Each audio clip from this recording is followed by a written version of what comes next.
हरियाणा की सियासत में मुकाबला इस वक्त बहुत गंभीर रूप से कई सारी पार्टियों का दिख रहा है। गंभीर हम इसलिए कह रहे हैं क्योंकि सभी पार्टियां लगभग संजीदा नजर आती हैं।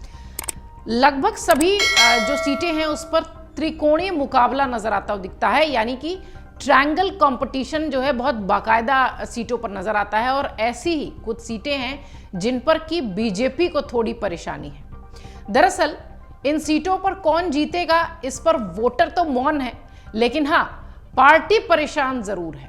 कुछ ऐसी सीटें हैं जहां पर बागियों से बीजेपी को सबसे ज्यादा डर है, और वो बागी जो कि उन्हीं की पार्टी से निकले हुए। हम बात कर रहे हैं गुड़गांव सीट की। गुरु द्रोणाचार्य की धरती और प्रदेश की आर्थिक राजधानी गुरुग्राम की गुड़गांव विधानसभा सीट पर त्रिकोणीय मुकाबला दिख रहा है। कांग्रेस और बीजेपी के बीच सीधे मुकाबले में बीजेपी के बागी ने उतरकर मुश्किलें इस कदर बढ़ा दी है कि पार्टी को सीट बचाना मुश्किल हो रहा है। बीजेपी के परंपरागत वोटर भी खामोश हैं। अब पार्टी की बेचैनी बढ़ी हुई है कि वो बागी के साथ न चले जाएं और पार्टी को नुकसान न पहुंचा दें। गुड़गांव विधानसभा सीट पर इस बार बीजेपी ने युवा उम्मीदवार पहलवान मुकेश शर्मा को टिकट देकर सभी को चौंकाया। इस सीट पर पंजाबी, जाट, बनिया समेत दर्जनों दावेदार थे, लेकिन बीजेपी ने मुकेश शर्मा पर दाव खेला। इससे नाराज कुछ नेताओं ने पार्टी छोड़ दी तो एक नवीन गोयल निर्दलीय चुनावी मैदान में उतर पड़े। पार्टी को अपने ही वोट बिखरने की आशंका नवीन गोयल के साथ दिखने लगी। हाल ही में एक कार्यक्रम में केंद्रीय मंत्री पीयूष गोयल को भी मंच से कहना पड़ा था कि नवीन पार्टी उम्मीदवार को समर्थन दे नहीं तो बीजेपी में उनके लिए दरवाजे बंद हो जाएंगे। हालांकि इसके बाद भी नवीन गोयल पीछे। वहीं अगर कांग्रेस की बात करें तो पिछले विधानसभा चुनाव में निर्दलीय चुनाव लड़े मोहित ग्रोवर को नामांकन में एक सप्ताह का वक्त था और पार्टी ज्वाइन कराई गई उन्हें और उन्हें टिकट दिया गया। जबकि टिकट की दौड़ में पूर्व मंत्री सुखबीर कटारिया, राष्ट्रीय सचिव आशीष दुआ समेत तकरीबन 30-32 दावेदार मौजूद थे। पिछले चुनाव में बीजेपी की तरफ से सुधीर सिंगला को 81,953 वोट के साथ जीत मिली थी। दूसरे नंबर पर ये निर्दलीय मोहित ग्रोवर रहे थे, जो कि तकरीबन 48-49 हजार के आसपास वोट उन्हें मिले थे।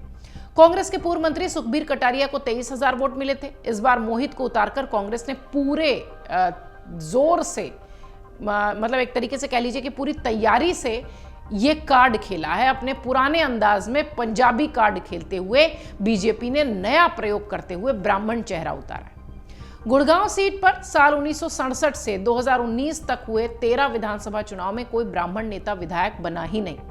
हालांकि इस सीट पर बीजेपी का 2 विधानसभा चुनावों से दबदबा है। सामाजिक कार्यकर्ता ऋषिपाल धनखड़ कहते हैं कि गुड़गांव सीट पर कांग्रेस, बीजेपी समेत कई प्रमुख दल ने कभी भी ब्राह्मण को प्रत्याशी नहीं बनाया। पहली बार बीजेपी ने मुकेश शर्मा को मैदान में उतारा है। मुकाबला कांग्रेस और बीजेपी के बीच ही है, इसमें कोई संदेह नहीं है। बीजेपी के बागी नवीन गोयल ने इस पूरे समीकरण को उलझा दिया है। इसलिए हम वीडियो की शुरुआत में कह रहे थे कि कुछ सीटें ऐसी हैं जहां पर त्रिकोणीय मुकाबला तो दिख रहा है, लेकिन पार्टियां ज्यादा परेशान हैं।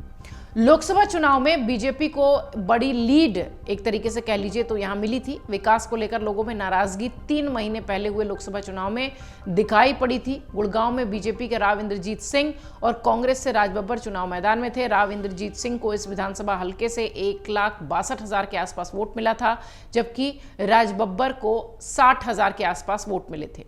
गुरुग्राम के लोगों में विकास को लेकर थोड़ी नाराजगी तो है। इसमें गुरुग्राम मेट्रो का 10 साल से जमीनी स्तर पर काम न होना, जिला अस्पताल और पुराने बस स्टैंड्स का निर्माण न होना, टूटी सड़कें, सीवर, एक जो बेसिक जो मूलभूत सुविधाएं होती हैं उसे लेकर लोग नाराज दिखाई पड़ रहे हैं।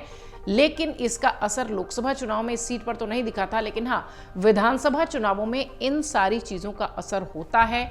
वोटर्स इसे ध्यान में रखकर वोट देने निकलते हैं। इसलिए भी ये कहा जा रहा है कि ये जो ट्रायंगल मुकाबला आया, त्रिकोणीय मुकाबला आया, इस त्रिकोणीय मुकाबले में निर्दलीय ने बीजेपी और कांग्रेस दोनों की मुश्किलें बढ़ा दी। गुड़गांव सीट पर बीजेपी जीत की हैट्रिक के लिए जोर लगा रही है। पिछले 2 सालों से 2 टर्म से लगातार बीजेपी ही इस सीट पर कब्जा जमाती हुई दिखाई पड़ी है।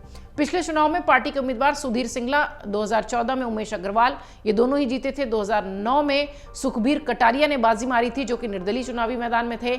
2 टर्म से लगातार जीतती हुई बीजेपी इस बार अपने ही बागी से थोड़ी सी चिंतित है।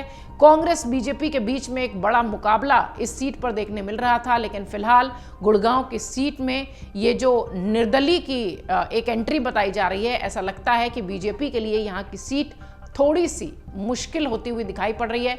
हालांकि 8 अक्टूबर को यह पता चलेगा कि क्या हुआ इस सीट का और निर्दलीय जो उम्मीदवार उतरे हैं उन्होंने कितना वोटर्स को लुभाया। जिस तरीके से गुड़गांव की सीट के लिए कहा जाता है कि यहाँ पर जो है व्यापारी वर्ग और जो युवा वर्ग हैं वो थोड़ा वोटर्स बहुत ज़्यादा मजबूत स्थिति में दिखाई पड़ते हैं, और यहाँ से जिस तरीके के वोटर्स आते हैं वो वोटर्स मूलभूत सुविधाओं को ध्यान में रखकर ही वोट देंगे, ऐसी अभी तैयारी है।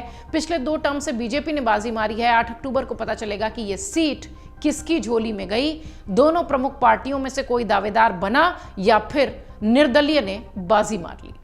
अगर आप ये वीडियो YouTube पर देख रहे हैं तो हमारे चैनल को सब्सक्राइब करें और बेल आइकन को दबाना ना भूलें। अगर आप Facebook पर ये वीडियो देख रहे हैं तो हमारे पेज को लाइक करें।